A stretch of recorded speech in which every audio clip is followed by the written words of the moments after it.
Babala at paalala ito sa lahat, lalo na sa mga OFW na pauwi sa Pilipinas, na mag-ingat sa mga nag-aalok ng tulong sa airport, kahit saang airport pa yan.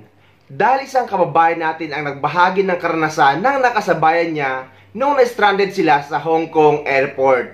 At dahil nga pareho silang may problema sa kanilang flight, ay pabalik-balik daw silang dalawa sa area ng Philippine Airlines para i-check ang update ng kanilang flight. At sa dami nga ng daladala ni kabayan na nakasabayan niya at pareho silang busy para asikasuhin or alamin ang update ng kanilang flight pauwi sa Pilipinas dahil nga na-stranded sila sa Hong Kong.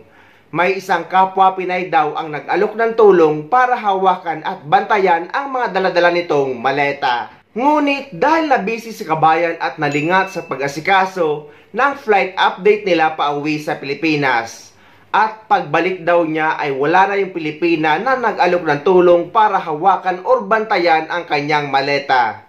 Tangay-tangay ang hand carry baggage kung saan daw nakalagay ang mga mahalagang gamit nito. Paalala lang sa mga uuwi, pagdating ninyo sa airport, kahit saang airport, mag-iingat po kayo sa mga nag-aalok ng tulong.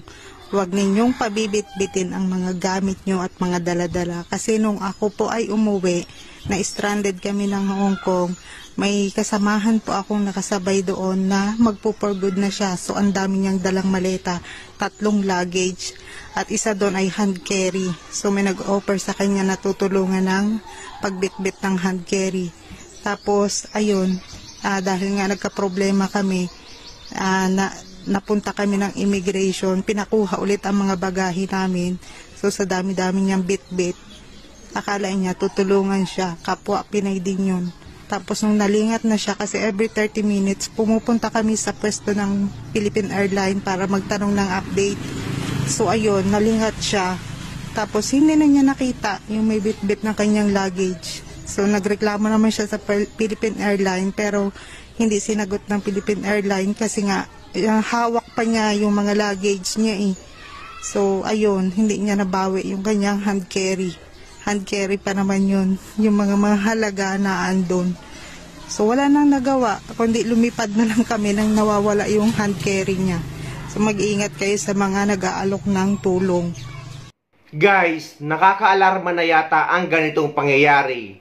Dahil sunod-sunod na ang nakawa ng maleta na ang sangkot ay mga kapwa nating kababayan at kapwa pa natin OFW. Kung naalala nyo na may isang kababayan din tayo na wala ng maleta sa mismong NAIA, ay kababayan din natin ang kumuha. At yung nawalan din na OFW ng maleta sa bus terminal ng Naga City kung saan ako nakatira, ay OFW din ang kumuha, na naipalabas pa nga sa programa ni Sir Rafi Tulpo. At eto naman guys, ay isang OFW din na nag-alok ng tulong sa isa nating kababayan na nabisi sa pag-update ng kanyang flight. Kaya maging aral ito sa lahat na wag niyong ipagkakatiwala ang mga daladala nyo kahit kanino. Dahil alam naman natin na ang mga kababayan natin or mga Pilipino ay likas na mabilis magtiwala sa kapwa natin. Pero napakarami ng kasong ganito, kaya wag kayo magtitiwala kahit sa kapwa pa natin Pilipino.